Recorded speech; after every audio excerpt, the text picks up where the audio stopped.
Chromatographie sur couche mince. Nous allons réaliser une chromatographie sur couche mince pour vérifier que la couleur verte de certains bonbons est due à deux espèces chimiques, la tartrazine, colorant E102 jaune, et le bleu patenté, colorant E131.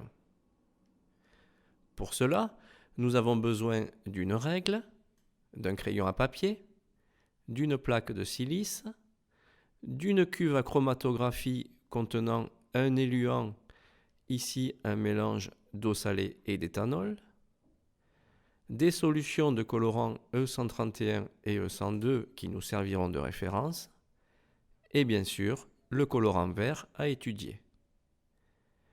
Les espèces chimiques en solution sont prélevées à l'aide de capillaires.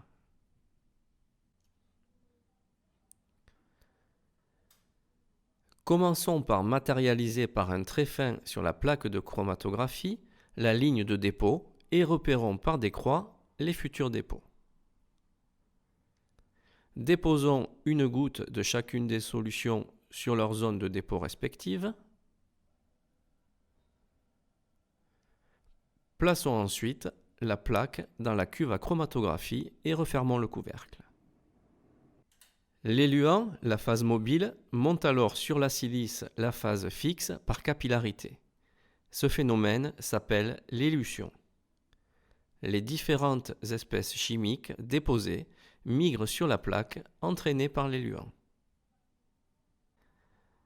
À la fin de l'élution, il faut matérialiser le niveau atteint par l'éluant par un trait sur la plaque, le front de l'éluant. Séchons si nécessaire la plaque. La figure obtenue s'appelle un chromatogramme. Dans le cas d'espèces incolores, une révélation du chromatogramme est nécessaire. Elle peut se faire sous lumière UV. Dans ce cas, il faut entourer les taches ou en utilisant un révélateur chimique.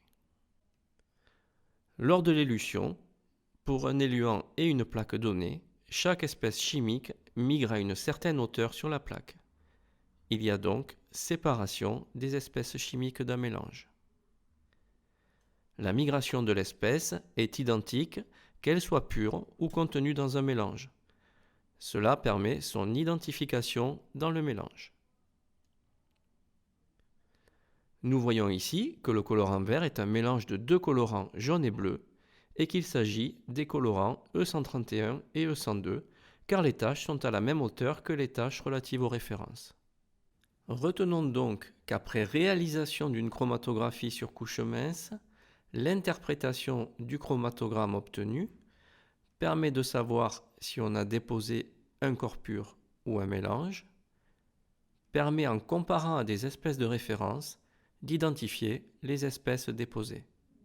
Réalisons maintenant un petit test de 3 questions. Mettez la vidéo en pause pour réfléchir lorsque le symbole suivant s'affiche. Relancez ensuite la vidéo pour obtenir la réponse. Choisir la ou les bonnes réponses.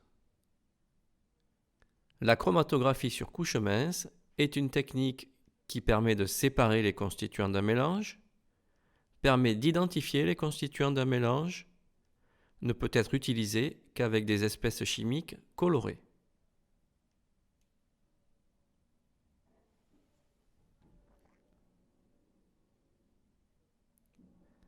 Lors d'une chromatographie sur couche mince, une espèce chimique dans un corps pur ou un mélange sera entraînée de la même manière pour un éluant et un support donné.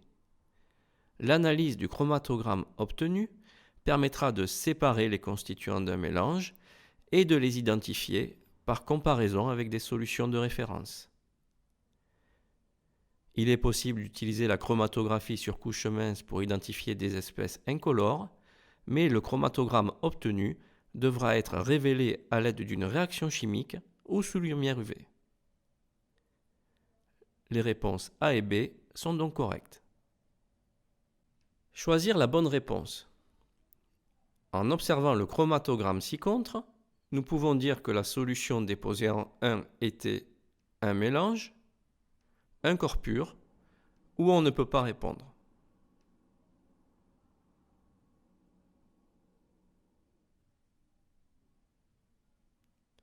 La lecture verticale du chromatogramme au-dessus de la zone de dépôt de la solution 1 montre plusieurs tâches. L'éluant a donc entraîné différemment plusieurs espèces chimiques. La solution 1 est donc un mélange. La réponse A est correcte. Choisir la bonne réponse. Sur la plaque de chromatographie ont été déposées en 2, 3, 4 et 5 des solutions de corps purs de différentes espèces chimiques. En observant le chromatogramme ci-contre, nous pouvons dire que la solution déposée en 1 est un mélange qui contient l'espèce chimique déposée en 3, ne contient pas l'espèce chimique déposée en 3, contient les espèces chimiques déposées en 3 et 5.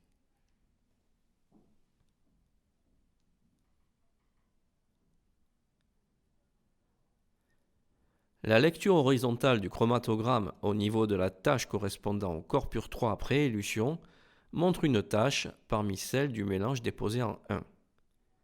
L'espèce 3 est donc présente dans le mélange 1. Il n'y a par contre pas de tâche dans le mélange au même niveau que celle correspondant à l'espèce déposée en 5. Le mélange 1 ne contient pas cette espèce. La réponse correcte est la réponse A.